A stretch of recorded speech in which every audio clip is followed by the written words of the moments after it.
Okay, good afternoon, everyone. Second time we're saying hi. We're starting on page 616 in God Lived With Them.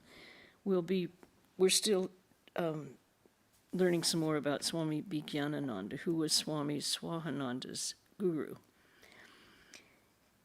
In 1933, on his way to Colombo, Sri Lanka, Vijnanananda stopped for a few days at the Madras Mat. One day while he was removing his coat, sweater, shirt, and t-shirt, the young monks were watching him with great curiosity.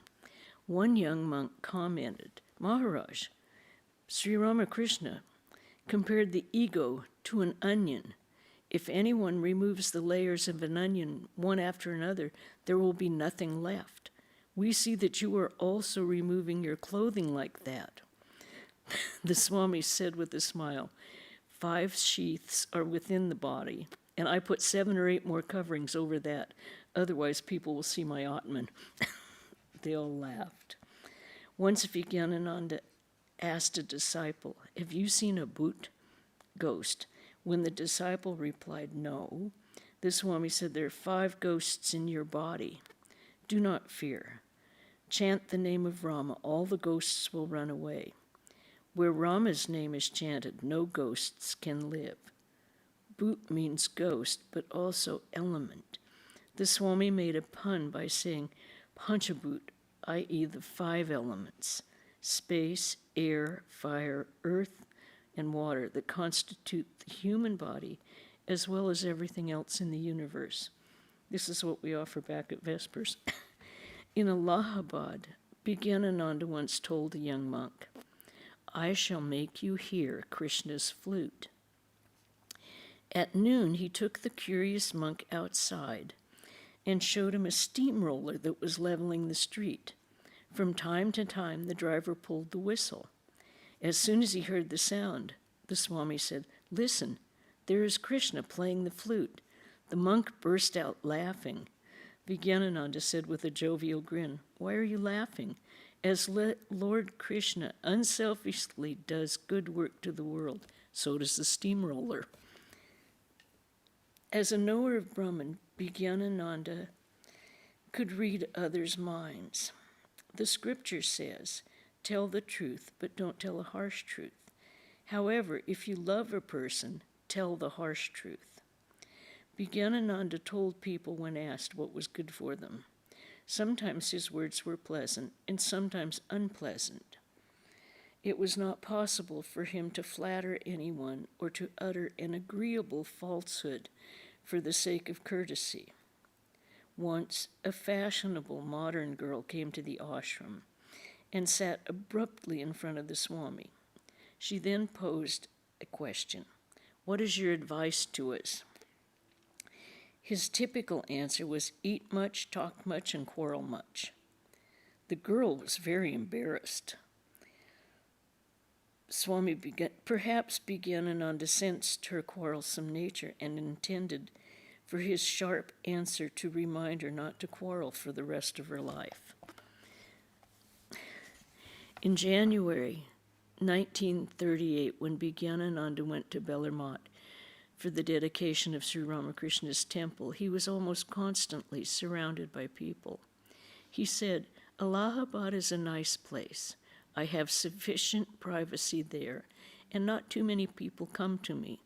But in Bellarmine, I am surrounded by a crowd almost continually. I can hardly breathe. Why do people come to see me? I'm not a good-looking person, nor do I have any good qualities. Still people flock to me."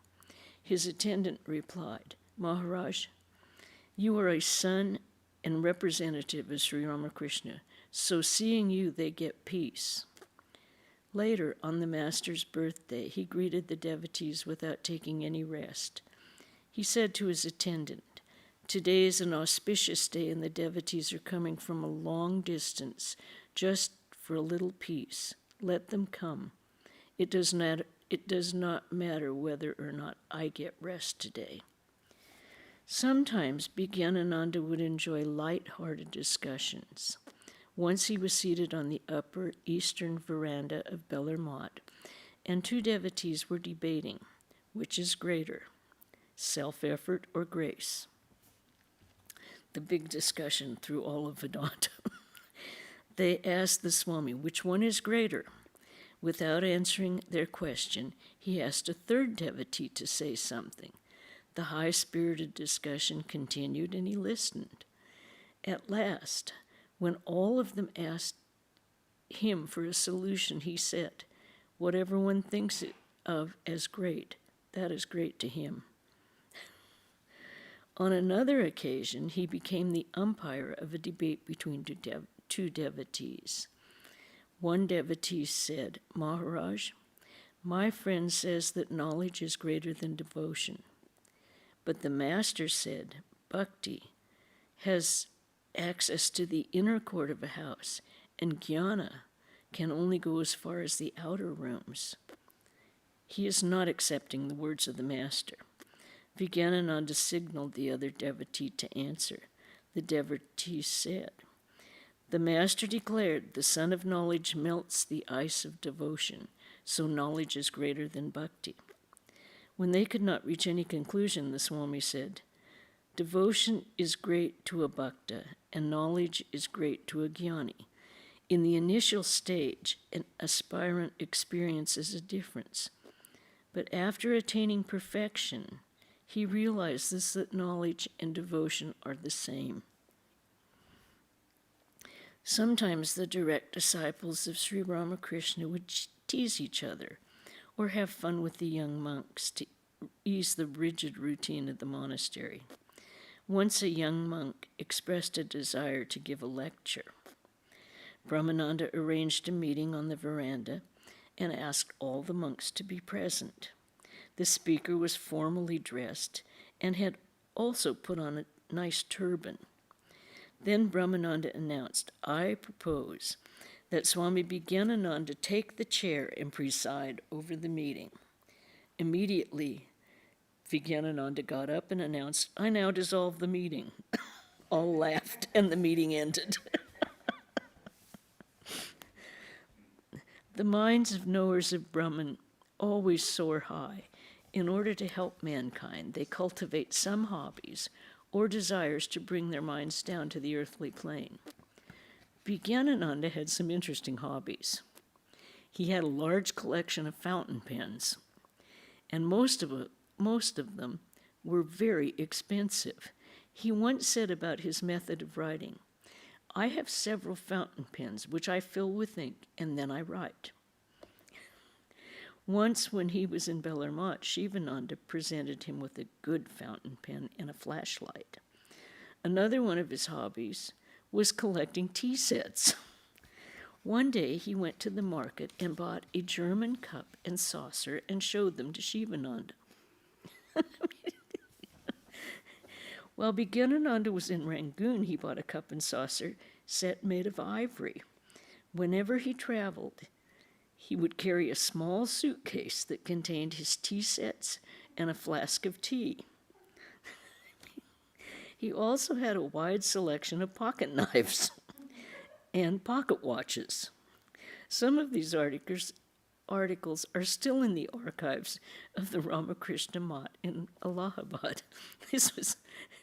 I remember Swami Swahananda said when he came, he visited their home, and he always had things in his pockets, and he couldn't throw anything away, Vijnanananda.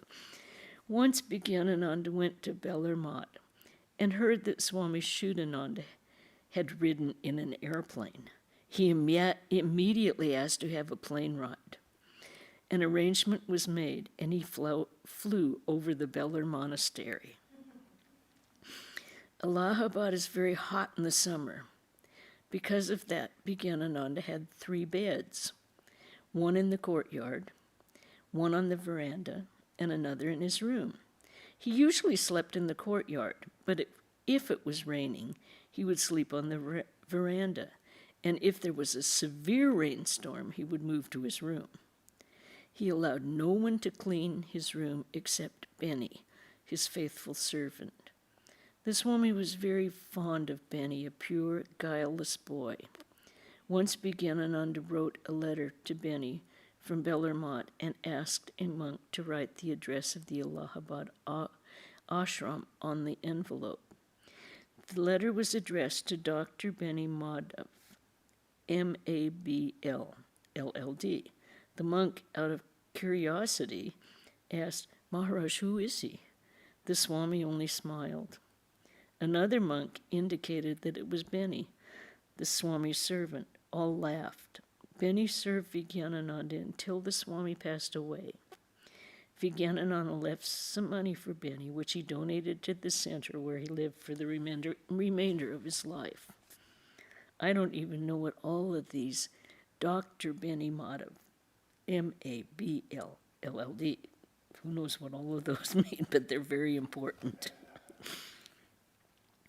Okay, the consecration of the Ramakrishna temple. Swami Vivekananda had expressed an earnest desire to have the relics of Sri Ramakrishna permanently housed in an enduring and imposing temple that would continue to inspire people for ages.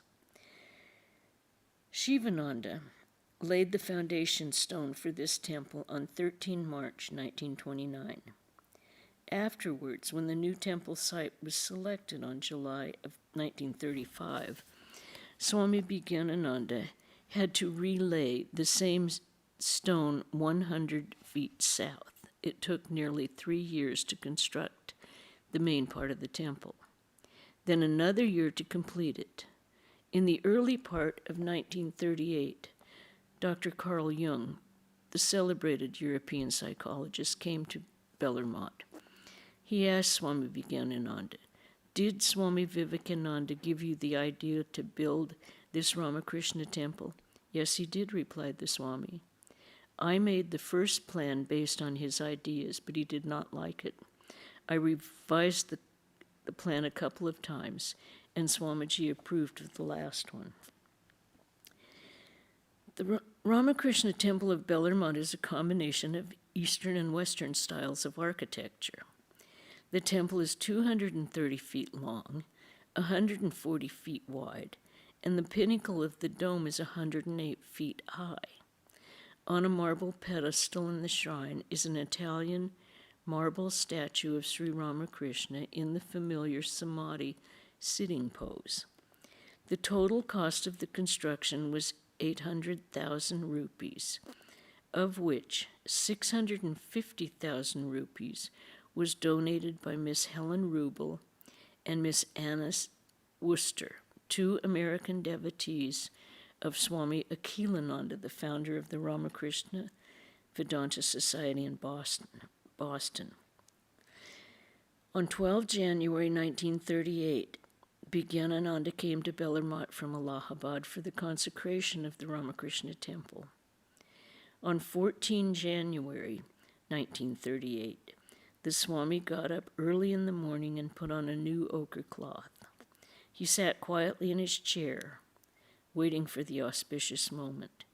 He said to his attendant, "When I install the master in the new temple, I shall say to Swamiji, 'Your consecrated deity has now been installed in the temple you planned. You said that you would watch from on high. Please see that the master is seated in the new temple.'" Vijnananda's health was not good, so it was arranged for a car to take him from the Mott building to the new temple. Now, this is not a long distance, so he must be quite ill.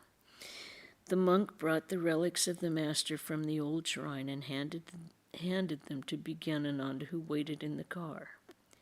Then the procession moved to the accompaniment of conch bells and the burning of incense. A group of singers led the procession, singing the famous Bengali song in praise of Sri Ramakrishna that begins, Eshe Nutan Manush, say it out, Yadi Achole. A new man has appeared. Come, if you want to see him. The procession reached the new temple at 6:30 a.m. Swami Vijnanananda entered the inner sanctum, placed the relics of Sri Ramakrishna on the altar, and offered the flowers. When the worship was over, he returned to his room. After breakfast, his attendant asked him whether he had said anything to Swamiji. Vijnanananda replied, "Yes. I said to Swamiji, 'You told me that you would watch from on high. Please see now that the Master is seated in the new temple.' Then I vividly saw Swamiji, Rakhal Maharaj, Mahapurush Maharaj, Sharat Maharaj, Hari Maharaj, Gangadhar Maharaj, and others standing in the southwest corner watching the consecration ceremony. After a while, the Swami said, 'Now my work is over. Today I am relieved of the responsibility that Swamiji entrusted to me.'" Okay. Are there any questions so far about this? His passing away. Some people in this world are selected by God to carry out his mission. It is God who decides what he will do through them and for how long, Sri Ramakrishna told, and for how long. Sri Ramakrishna told Vijnanananda, "You belong to the Divine Mother, and you will have to do a lot of work for her." The Swami obeyed his guru's order. He taught and inspired many people, less through lecturing than through his exemplary life, which was full of purity and renunciation. After the dedication of the temple, Vijnanananda began to prepare for his departure from this world. He returned to Allahabad on 16 January 1938, then came back to Bellarmine on 26 February for the birth anniversary of Sri Ramakrishna. He told the monks at Bellarmine, "Please arrange to have someone else as your president. My failing health may not permit me to come here again." His feet began to swell, and a doctor diagnosed his condition as infectious dropsy. When his attendant insisted that he take medication, he said, "I have no faith in doctors." A monk suggested that the Swami consult the famous physician who had treated Swami Shivananda. Is there any doctor better than this one?" asked the Swami. The monk replied, "Yes, there is one, Dr. Nilranta Sakar. Is there anybody greater than him?" "No, there is none. He is the best doctor there is."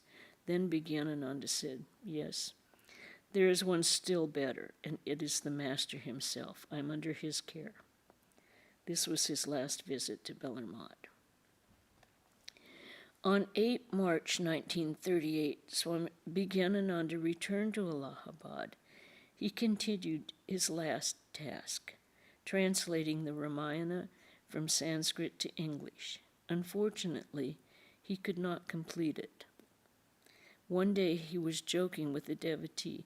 "Do you know the meaning of the word Ram?" In Bengali, it sounds like Ram, i.e. Lord Ramachandra. "It is a kind of liquor. You cannot know it unless you drink it." Similarly, you cannot know the glory of God's name unless you chant it. He decided to spend his last days chanting the name of the Lord. He refused medical treatment and gradually stopped eating. From time to time, he drank some mineral water, tea, or lemonade.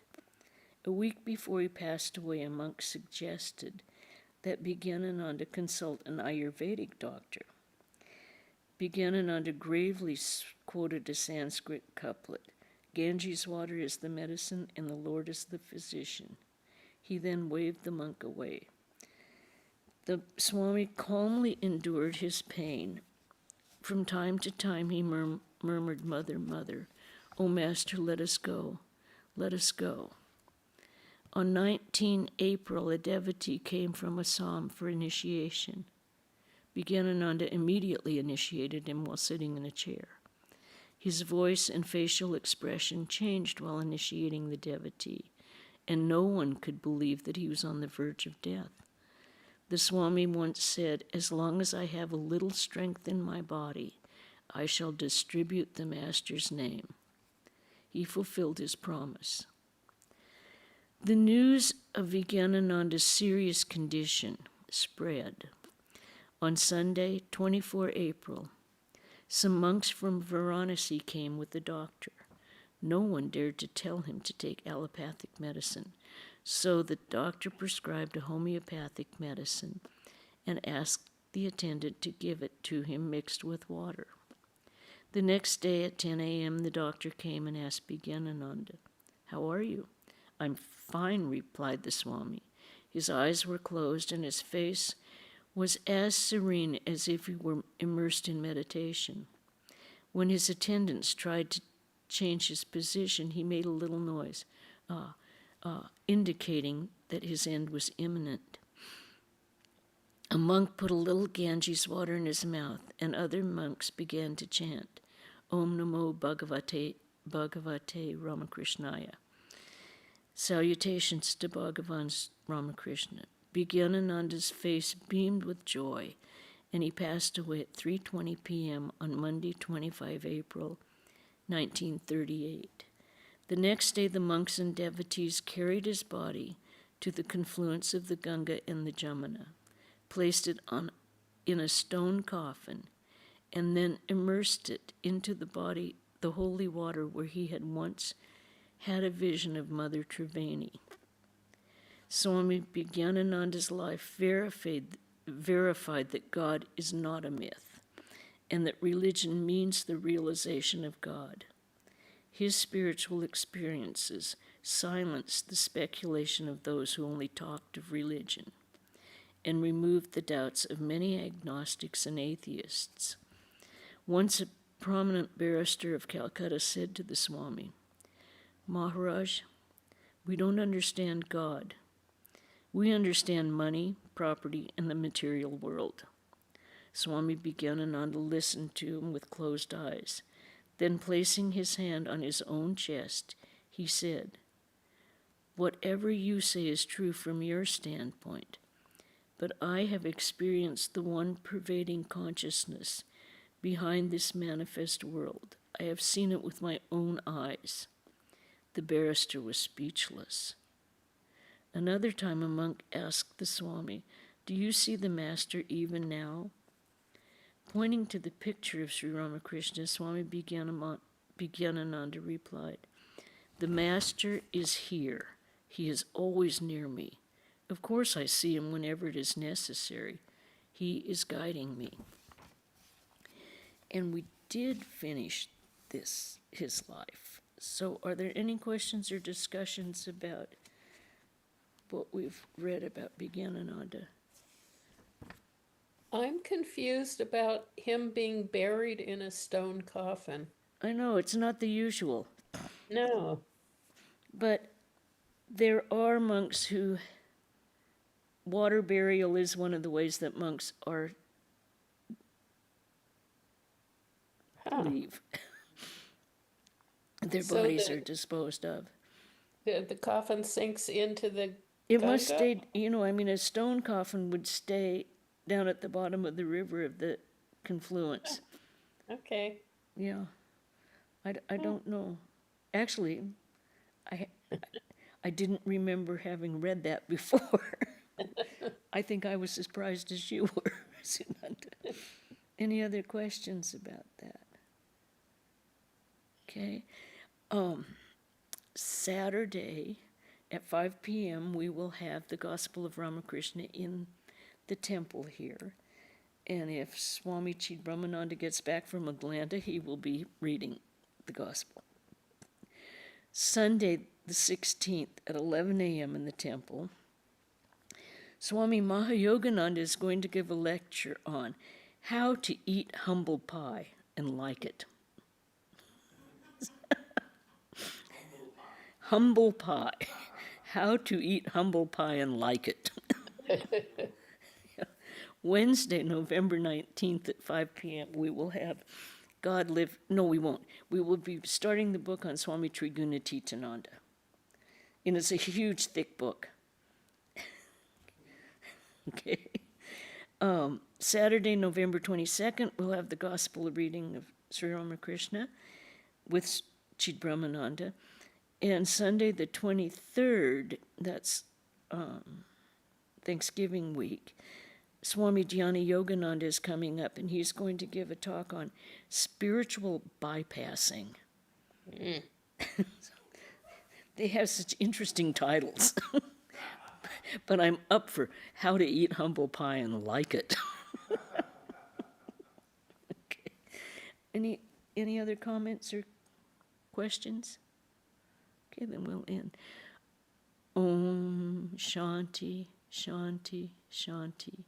Hari Om Tat Sat Sri Ramakrishna Arpanamastu. Good to see you all on Zoom. And actually, I can't see anyone in the temple. I can hear them.